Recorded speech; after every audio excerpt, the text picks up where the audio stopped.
Let us begin with the story Easwaran the Storyteller. Introduction. One night Mahendra woke up from his sleep and saw a dark, cloudy form. He broke out into a cold sweat. Was it a ghost? So, over here, you can just imagine a situation when you are sleeping and it comes in your dreams that there is some ghost, you encounter some ghost. What would be your condition? Likewise, was the condition of Mahendra. He turned into a cold sweat and he was just imagining, was it a ghost? Let us begin the story. This story was narrated to Ganesh by a young man, Mahendra by name. He was a junior supervisor in a firm which offered on hire supervisors at various types of construction sites, factories, bridges, dams, and so on. So, this story is being told to Ganesh by the young man. The name of the young man is Mahendra. So, Mahendra was a junior supervisor in a firm. So, when we talk about the supervisor, the work profile of the supervisor is to keep the check on the activities of the other person. Likewise, over here, his work was as he was acting as a junior supervisor, and his job was to keep an eye on the activities at the work site. Due to his job profile, he had to keep moving from place to place every now and then, as ordered by his head office, from a coal mining area to a railway bridge construction site, from thereafter a few months to a chemical plant which was coming up somewhere. So he was just moved to various places. He was just ordered by his head office to go to various places due to his working condition, and he was experiencing different conditions like from the coal mine to the railway bridge and to the construction site. He was a bachelor, his needs were simple, and he was able to adjust himself to all kinds of odd conditions, whether it was an ill equipped circuit house or a makeshift canvas tent in the middle of a stone quarry. So he was an unmarried person and he was a very simple man. His needs were very simple. He was very adjustive. So, whatever living condition, whatever working conditions were there, he was able to cope up, he was able to adjust himself to them. And he possessed one asset. Asset means a thing which we own for a long period of time. So, he was having one asset, and the name of his asset was his cook, Easwaran. Easwaran was quite attached to Mahendra and followed him uncomplainingly wherever he was posted. So this cook, Easwaran, he too was flexible, he was adjustive as well. So wherever his posting was, he used to accompany him. He cooked for Mahendra, washed his clothes, and chatted away with his master at night. So throughout the day, he used to work for his master, and at night, he used to chat with him. He could weave out endless stories and anecdotes on varied subjects. So he possessed the knowledge on different type of subjects, and he possessed the data on that also, due to which he was able to weave out the stories. He used to add a description on different type of subjects.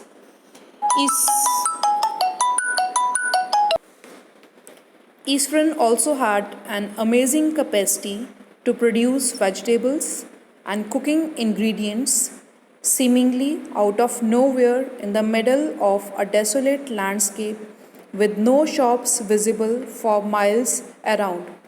So he was so tricky, we can say, that he used to produce things, he used to arrange things from the place where no shops were visible. He was miraculously conjure up the most delicious dishes made with fresh vegetables within an hour of arriving at the zinc sheet shelter at the new workplace. So, after being shifted to a new workplace, he was so quick in his work that within an hour he used to make most delicious dishes for his master. Mahendra would be up early in the morning and leave for work after breakfast, carrying some unprepared food with him. Meanwhile, Easwaran would tidy up the shed, wash the clothes, and have a leisurely bath pouring several buckets of water over his head, muttering a prayer all the while. So Mahendra he used to go to his work early in the morning after the breakfast, and afterwards he used to carry some unprepared food with him. That means he used to take his meal with him, and meanwhile, what Eastern would do, he used to clean the shed, wash the clothes, and after completing his household chores, he used to take the leisurely bath. And while taking bath, he was in the habit of muttering a prayer. So by the afternoon, he used to get free from his routine. It would be lunchtime by then. After eating, he would read for a while before dozing off. So he was having a very good habit of reading books. The books was usually some popular Tamil thriller running to hundred of pages. Its imaginative descriptions and narrative flourishes would hold Eastern in thrall. So whatever descriptions he used to possess, he used to have an idea from the book he read in about the Tamil thriller. His own descriptions were greatly influenced by the Tamil authors that he read. So his descriptions while he was weaving out the stories, it was just, we can say, it was just the impact of the Tamil authors whose book he was reading. When he was narrating even the smallest of incident, he would try to work in suspense and surprise ending into the account. So even a simple sentence which he used to narrate, he used to add certain turn and twist to it to make it more creative, to make it more imaginative. For example, instead of saying that he had come across an uprooted tree on the highway, he would say, with eyebrows suitably arched and hands held out in the dramatic gesture, the road was deserted and I was all alone. Suddenly, I spotted something that looked like an enormous bushy beast lying sprawled across the road. I was half inclined to turn and go back, but as I came closer, I saw that it was a fallen tree with its dry branches spread out. So, in this way, even the simple sentence he used to add certain turns and twists to make it to present it in the horror form. Mahendra would stretch himself back in his canvas chair and listen to Eastern's tale uncritically.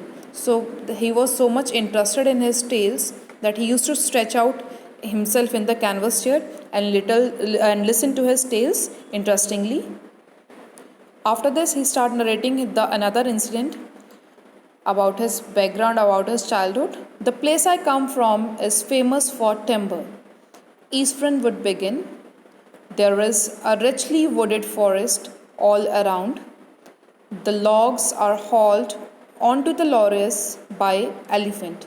So he was just narrating an experience that the place from his childhood, the place where he come from, it is famous for timber, that is wood, and the wood at the place that is, it was a wooded forest all around. Forest was there, and the logs of woods that was being carried on to the lorries by the elephants. There was huge well-fed beast. Beast means a huge dangerous animal, we can say. And when they turn wild, even the most experienced Mahoth is not able to control them. Mahoth over here is a person who is able to control an elephant. So when these huge beasts, when they turn wild, even the Mahots, they are not able to control them.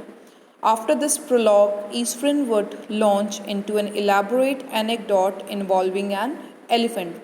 So after this introductory device, Eastern would start with a detailed incident involving an elephant. He began, one day a tusker escaped from the timber yard and began to roam about, stamping on bushes, tearing up wild creepers, and breaking branches at will. Tusker is an elephant who has a long pointed teeth. So one day, a tusker he escaped from the timber yard and he started roaming. And as it has gone wild, it starts stamping on bushes, it started tearing up the creepers and breaking the branches. He continued, "You know, sir, how an elephant behaves when it goes mad."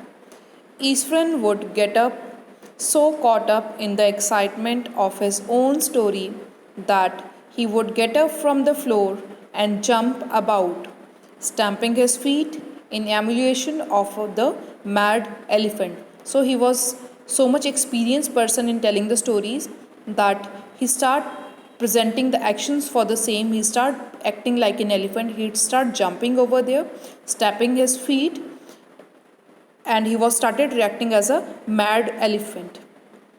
The elephant reached the outskirts of our town, breaking the fences down like matchsticks. He would continue.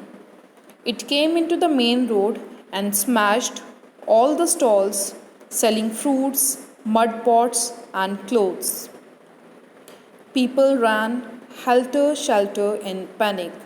So continuing with that elephant only, he said that wild elephant, it reached the outer part of their town and it started breaking the fences like the matchsticks, and afterwards it just came to the main road and it destroyed all the stalls which were selling fruits, mud pots, and clothes. And due to panic, people start running from one place to another. The elephant now entered a school ground where children were playing, breaking through the brick wall. So the children were playing in the ground, and that elephant entered the school. All the boys ran into the classroom and shut the doors tight. The beast grunted and wandered about, pulling out the football goalpost, tearing down the volleyball net, kicking and flattening the drum kept for water, and uprooting the shrubs. So as it has gone wild, the boys, those who were there, they start running towards their classrooms and they shut the door tight. And afterwards the breed grunted. Grunted means it is a low sound made by the animal. So it start grunted and it start wandering about. Afterward it start pulling down the football goal post, tearing the volleyball net, and so on. And over there, when the teachers were there, they have climbed up to the terrace of the school building. From there, they helplessly watched the depredation of the elephant. So they were just watching the activities which were done by the elephant from the rooftop, from the upper floor of the building. There was not a soul below on the ground. The streets were empty, as if the inhabitants of the entire town had suddenly disappeared. Inhabitants means the people, those who are living there. So due to his activities, the people, they were so much scared that the entire street was empty, and it was as if there was no one living over there. The entire town has suddenly disappeared. So he was narrating an experience when he was a school going child. I was studying in the junior class at that time and was watching the whole drama from the rooftop. I don't know what came over me suddenly. I grabbed a can from the hand of one of the teachers and ran down the stairs into the open. So he was just watching the whole incident from the rooftop, and suddenly something came to him and he just grabbed the cane from the hand of the teacher and ran down the stairs and into the open. The elephant grunted and menacingly swung a branch of a tree which it held in its trunk. So elephant again, it start making the sound, and menacingly, threateningly, it start uprooting the branch of the tree. It stamped its feet, kicking up a lot of mud and dust. So out of threatness, it was just uprooting the tree. It was just kicking up its feet. It looked frightened, but I moved slowly towards it. So he was acting bravely. He said that I start moving towards it with a stick in hand. People were watching the scene, hypnotized from the nearby housetops, and people, they were capturing the whole attention from the housetop. The elephant looked at me red-eyed, ready to rush towards me. It lifted its trunk and trumpeted loudly. At that moment, I moved forward and mustering all my force. So, how he reacted? He just moved towards the elephant, and elephant, it was in anger. As it was in anger, it looked red-eyed, And after looking at that child, it start lifting its tongue and trumped it. Trumped is a sound which is made by the elephant loudly. So at that moment, he just moved forward and using all his force,